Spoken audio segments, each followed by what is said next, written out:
Hola a todos. En esta ocasión veremos los costes del sistema logístico. Soy Erika Fellinger, profesora de Bureau Veritas, Centro Universitario.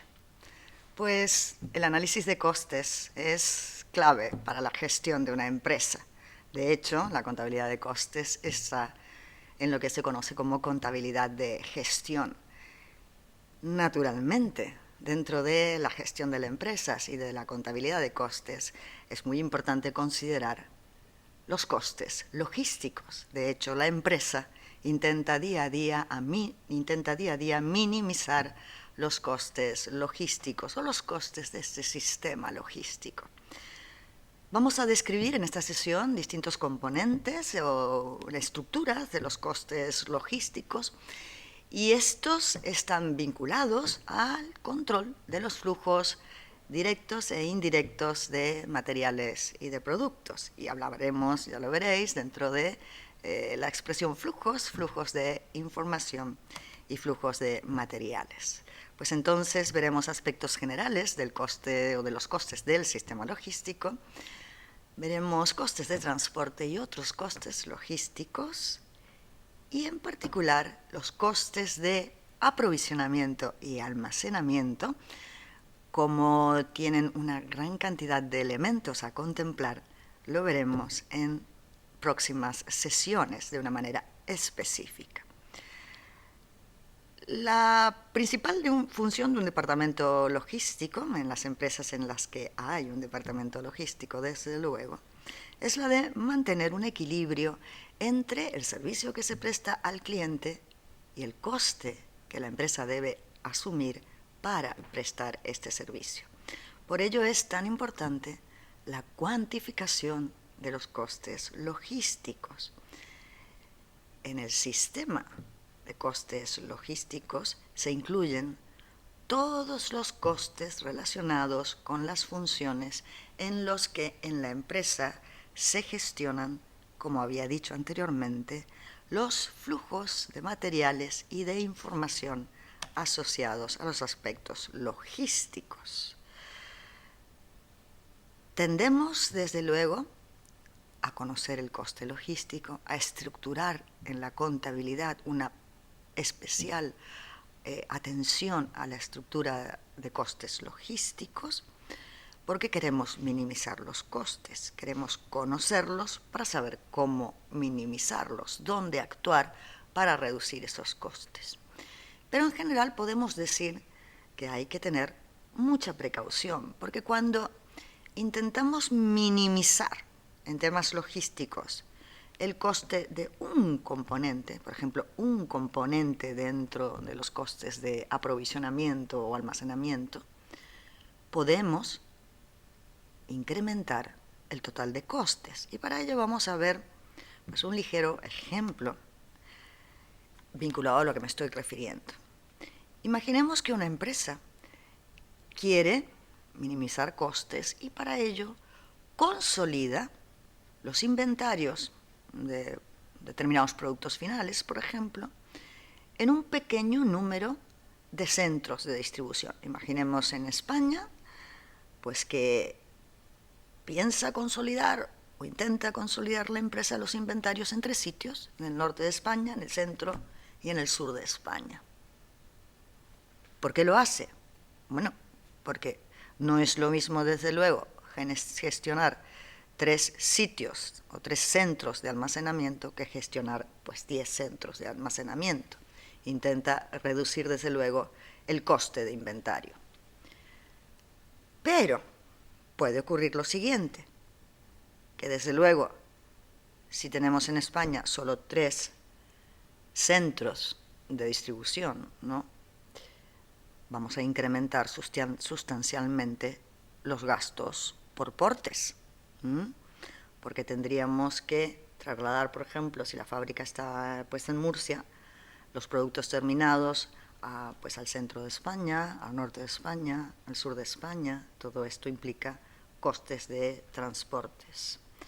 Una reducción del nivel del servicio como resultado de bajos niveles de inventarios mantenidos en estos centros también se puede producir. Y luego podemos tener en cuenta que Los ahorros asociados a compras de gran volumen a los productores, no, perdón, a los proveedores, pueden ser menores que los incrementos que se ocasionan por llevar esos inventarios con un gran volumen de productos. Como sabéis, cuando se compra en gran cantidad a un proveedor, nos suele hacer un descuento en la factura por esta gran compra, ¿no? Pues esto que estamos reduciendo en compras de gran volumen significa que estos volúmenes los estamos almacenando en nuestros centros y gestionar esa cantidad de volumen de materias primas, por ejemplo, para la empresa genera un coste muy alto. Entonces, pues cuidado cuando intentamos negociar con nuestros proveedores menores precios por compras de gran volumen, porque luego tendremos que utilizar nuestras instalaciones para ello. Cuando hablamos de elementos o componentes de los costes del sistema logístico, estamos hablando de aprovisionamiento, como costes de pedido, de almacenaje, y ahí está vinculado este aspecto a los costes de espacio, a los costes que implican las instalaciones, a la manipulación de las materias primas o de productos y desde luego a todo lo relacionado con la tenencia de ese stock. No es lo mismo tener dinero propio de la empresa en inventario, en stock, que utilizar ese dinero para otras actividades alternativas, ¿no? Esto representaría un coste de oportunidad. Por supuesto que también dentro del sistema de costes, en cuanto a logística, existen los costes de distribución, que son los costes de transportes, ¿no? La información asociada a la logística, por lo tanto, allí aparecen los costes de administración de la gestión logística y otros costes que veremos en particular, que son los costes ocultos y también la parte proporcional de gastos de la empresa, que debería asignarse a los costes logísticos. Es muy importante tener en cuenta que hay una cadena de funcionamiento en los procesos de la empresa. Es así que existen dos tipos flujos de comunicación. Un flujo vinculado a la información, cómo se traslada la información en los distintos sitios de la empresa o a través de los distintos departamentos de la empresa. Pero hablando desde luego, de costes logísticos, esta información está relacionada a movimientos reales, a movimientos de mercancías. Y lo que es importante es que cada movimiento que haya de un bien físico, tanto de materia prima como de productos finales, por ejemplo, estén asociados al flujo de información correspondiente en la empresa. Por ello es que podemos observar esta gráfica. Imaginemos que la empresa tiene un almacén con productos terminados. Esos productos terminados se distribuyen en distintas tiendas y esas tiendas distribuyen o venden los artículos al cliente final. Desde luego, cuando el cliente final compra un producto fabricado por nuestra empresa, tenemos una constancia de entrega a través de la factura, que puede ser una factura al contado o una factura a plazo que entregamos al cliente. Ese es un ejemplo de una relación entre un documento, una parte de un flujo de información y el elemento físico. Pues todos los movimientos físicos tienen que tener el respaldo. Y hago hincapié en ello, en la documentación, perdón, y hago hincapié porque no siempre se presta atención a esta relación de flujos en las empresas y es muy importante tenerlo en cuenta. Ejemplo de empresas que están internacionalizadas, que envían productos a distintos puntos en otros países, puede que no reciban el correspondiente documento de recibido un pedido determinado. Esto ocurre habitualmente y esto es necesario modificarlo, hay que tenerlo en cuenta. Todo flujo de mercancías y movimiento de mercancías debe estar amparado en los flujos de información. Respecto a los costes de transporte, debemos tener en cuenta, debemos decir, que son el componente más importante del coste total, del coste logístico total. Cuando hablamos de costes de transporte, estamos hablando de transporte a larga distancia, es aquel traslado de mercancías desde los productores hasta los almacenes distribuidores. Luego hay un transporte de distribución, que es el transporte desde los almacenes distribuidores, es un transporte minorista hacia los distintos puntos de venta y desde luego a los clientes finales. Podéis imaginar esta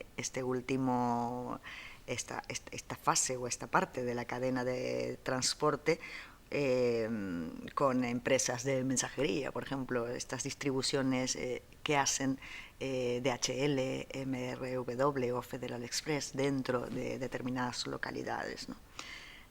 Pues simplemente es para que veáis la similitud. El coste de transporte tiene que ser la suma de todos los elementos que intervienen en la cadena de transporte. Y aquí estamos hablando de mano de obra, no solamente de la persona que conduce el vehículo, ¿no?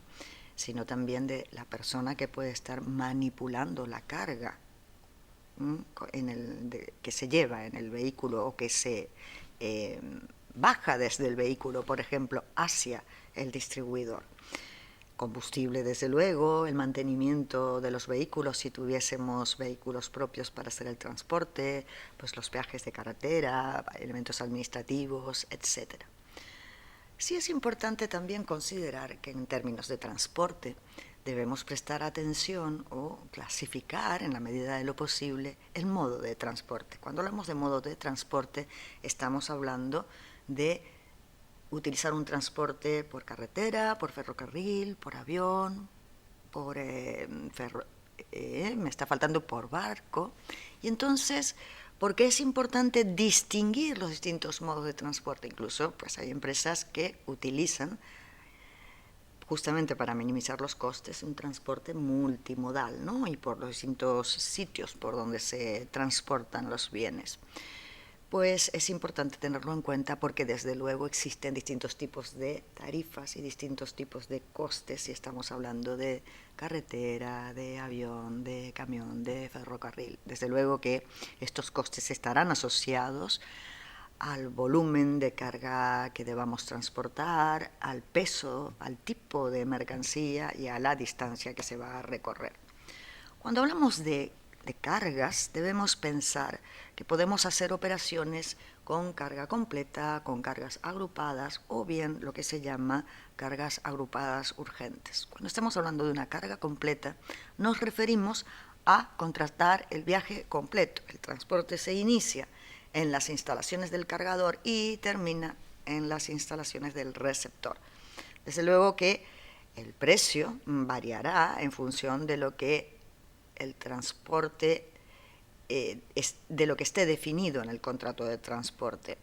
Puede que el transporte en su precio incluya el retorno, ¿no? Imaginemos cuando vamos en taxi de una localidad a otra, pues en ocasiones nos cobran una tarifa alta porque el viaje, si es muy largo, necesita cubrir nuestro desplazamiento y el viaje de vuelta del taxista. Desde luego que esto no ocurre en las zonas urbanas porque el taxista, cuando nos deja en un sitio, luego utiliza su vehículo para transportar a otros viajeros, ¿no? Esto hay que tenerlo en cuenta en los transportes por carretera que hacemos en los distintos sectores de un país, por ejemplo. Desde luego que si tuviésemos que hacer un transporte a países extranjeros, no se incluiría dentro de coste de transporte los aspectos vinculados a despachos de aduana, si esto estuviese contemplado o si se necesitara, porque esto tiene una especificación aparte, ¿no? Cuando hablamos de cargas agrupadas, estamos considerando que varios cargadores comparten el mismo vehículo del porteador. Incluso varias empresas pueden utilizar el mismo vehículo. Si este transporte se realiza entre distintos países, es necesario contemplar en la contratación del transporte lo que se llaman CMR, que son las obligaciones contractuales a las que obliga el Convenio de Ginebra. Por otro lado, también debemos considerar si la empresa necesita transportar bienes que tienen unas características muy particulares, que deben llegar de manera urgente, mercancías que deben llegar de manera urgente al destino. Imaginemos, por ejemplo, determinado tipo de productos farmacéuticos, ¿no? Desde el proveedor a la farmacia tienen que llegar en un momento determinado. O bien el tipo de mercancía puede ser una mercancía pues de lujo, por ejemplo, pues obras de arte o artículos de joyería, por ejemplo. Pues esto es propio de lo que se integra en lo que llamamos transportes de cargas agrupadas urgentes. Naturalmente, en el contrato se debe especificar el máximo de tiempo que va a utilizar el transportista en llegar a destino. Desde luego, las tarifas serán únicas relacionadas con la empresa transportista, pero pues en ese medio, en esos operadores logísticos, pues también hay competencia y pueden tener distintos precios. Entonces, son elementos que desde luego hay que considerar. Aspectos importantes a tener en cuenta en los costes de transporte. Debe valorar la empresa si es más rentable utilizar vehículos propios o contar con un operador logístico o un proveedor que realice el transporte. Cuando la empresa utiliza medios propios, imaginemos que tiene una flota de camiones, pues es más difícil identificar el coste de transporte para determinado tipo de bienes. ¿Por qué? Porque utiliza pues indistintamente un vehículo u otro, dependiendo si está disponible o no, si está disponible el conductor, etcétera, ¿no? En cambio, desde luego que cuando contratamos con un proveedor es más fácil identificar el coste de transporte porque en la factura está especificado el precio que nos cobrará desde un sitio a otro transportar las mercancías o los productos. Estos precios que nos cobrará el proveedor, bueno, desde luego además de incluir el IVA, ¿no? Cuando lo hacemos en traslados en un mismo país, incluirán desde luego el volumen que ocupan los productos en un camión, las manipulaciones que se hacen de los productos, los kilómetros recorridos, los horarios, es muy importante tener en cuenta.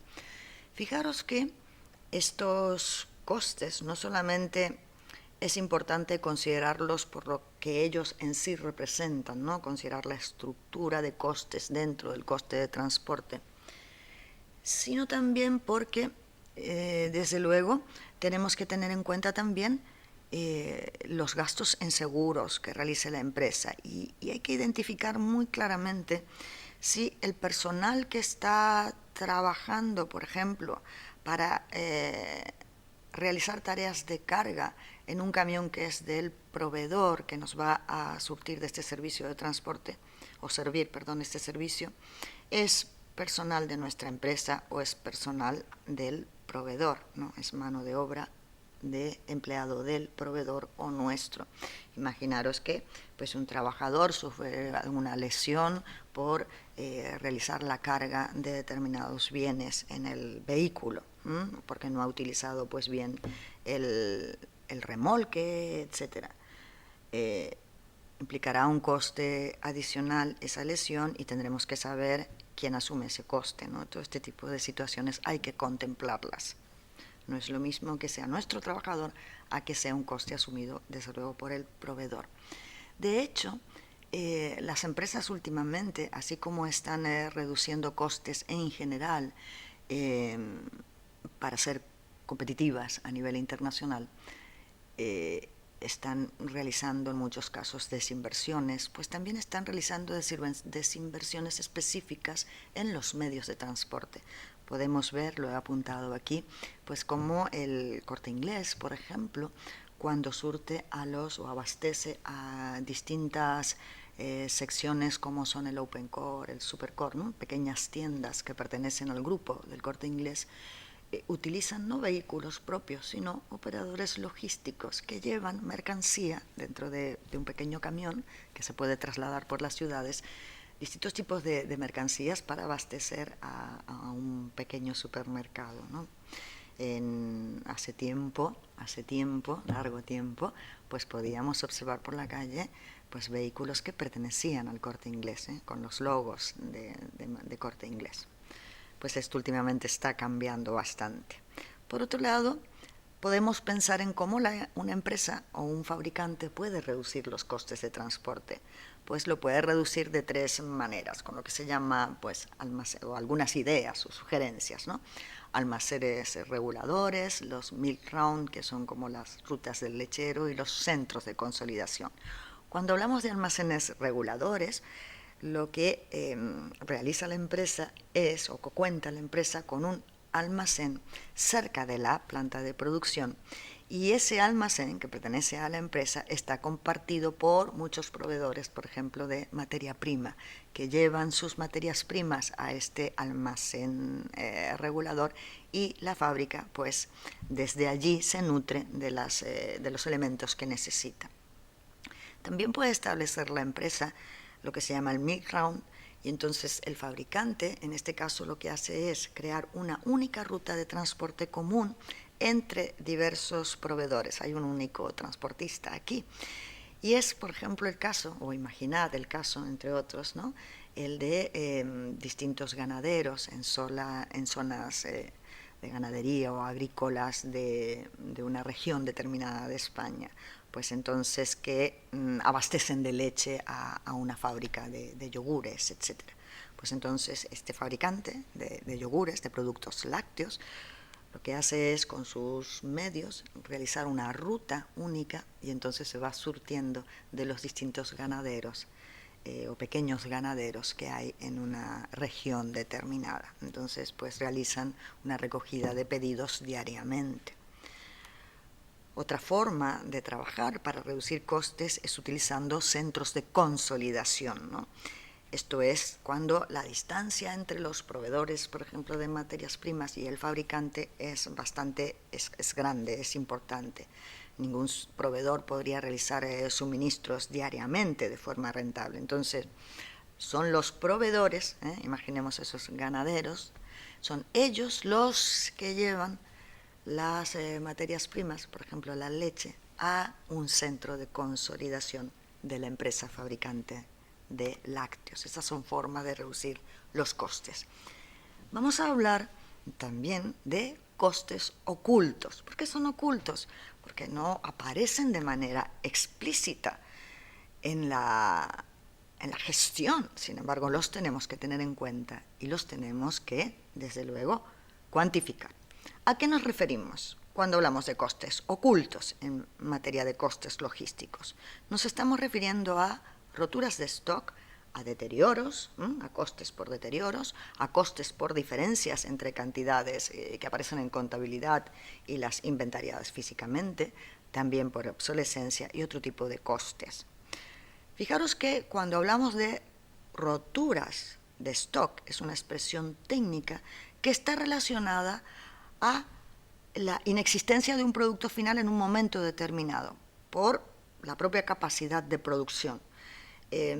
Imaginemos el caso de, y nos ponemos en un ejemplo, en el verano de 2015, fue una época en que en España hizo un calor excesivo respecto a otros años. Entonces, pues se fabrican hielos, cubos de hielo para abastecer a restaurantes, hoteles, etc., pues superaba la capacidad de producción la demanda de hielos, y los mismos fabricantes de hielo, anunciando que ese año había sido excepcional, comentaban que las ventas se iban a reducir un 10 o un 15%, justamente porque no tenían capacidad de producción para el exceso de demanda. La forma de, desde luego, cuantificar esa ruptura de stock, si ocurre, es valorándolo por las ventas que se han perdido, por las que no se han podido realizar. Esa es una forma, desde luego, y lo podemos observar, ¿no? Cuando el fabricante mismo de hielos dice, pues vamos a perder un 15%, no vamos a poder realizar un 15% de las ventas. Pero si estas roturas de stock se producen de una forma más periódica, pues debemos tener mucho cuidado, porque puede ocurrir que el consumidor no nos dé su fidelidad o la fidelidad de siempre, y se cambia la competencia, y eso es un coste alto, desde luego, también. Y por otro lado, podemos tener problemas en la imagen, en la marca de la empresa, si ocurren estas roturas de stock periódicamente. Deberían ser elementos o hechos aislados.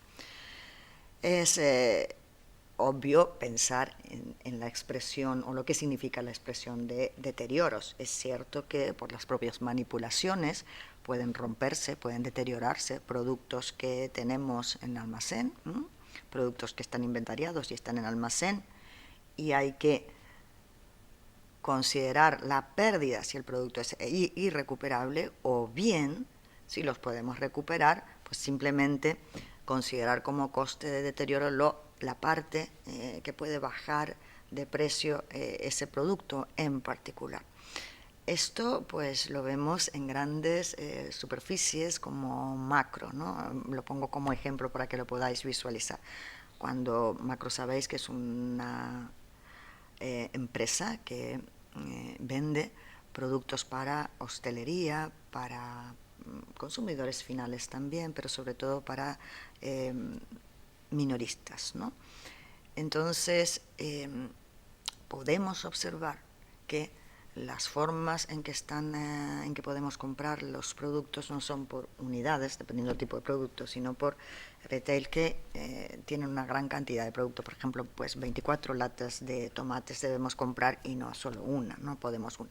Sin embargo, un Macro ha acondicionado una zona donde, por deterioros de los embalajes, el producto no está deteriorado, pues al romperse los embalajes venden productos sueltos. También podemos encontrar pues botellines de cervezas o latas de refrescos o de tomates sueltos, ¿no?, por unidades.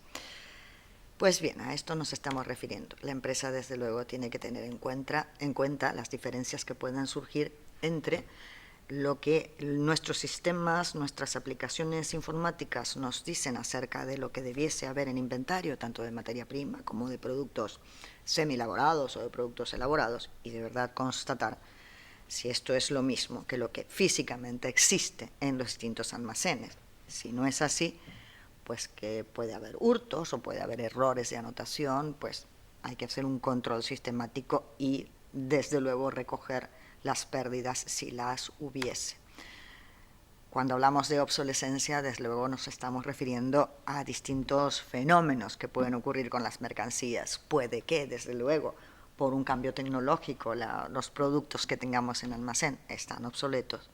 Puede ser que hayan sido, por ejemplo, el caso de alimentos que vencen o que tienen una fecha de caducidad, pues estos elementos que han dejado de tener posibilidades de estar en el mercado, desde luego que hay que considerarlos como pérdida, o bien, si se pudiesen vender, pues se las considera a precios de saldo, y desde luego también implica una parte de coste logístico dentro de la empresa y en especial de costes ocultos y otros costes ocultos son los que que hay que explicitar, desde luego, y son ocultos porque no solemos tenerlos en cuenta, y sí hay que tenerlos en cuenta y contabilizarlos y reflejarlos en nuestra contabilidad de gestión, en especial contabilidad de costes.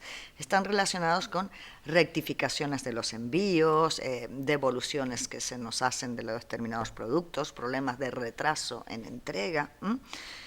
Todo esto está relacionado con un problema de gestión, o bien un error puntual. Si es un problema de gestión, desde luego que hay que reestructurar el proceso para que no ocurra, pero está muy relacionado también con las devoluciones que se hacen de los productos, en muchos casos también porque el cliente no está satisfecho con las expectativas que tenía. Y esto podemos imaginar ejemplos en el caso de compras por internet, ¿no? Cuando compramos artículos o ropa en Zara, nos llega el pedido que hemos realizado, o bien en una tienda de Zara cercana a nuestro domicilio, o bien nos puede llegar por mensajería, y no estamos satisfechos con ese artículo, lo devolvemos. Pues eso significa que hay un coste de retorno de ese artículo a la tienda, y entonces, o a la fábrica en su caso, y esto representa un coste que tenemos que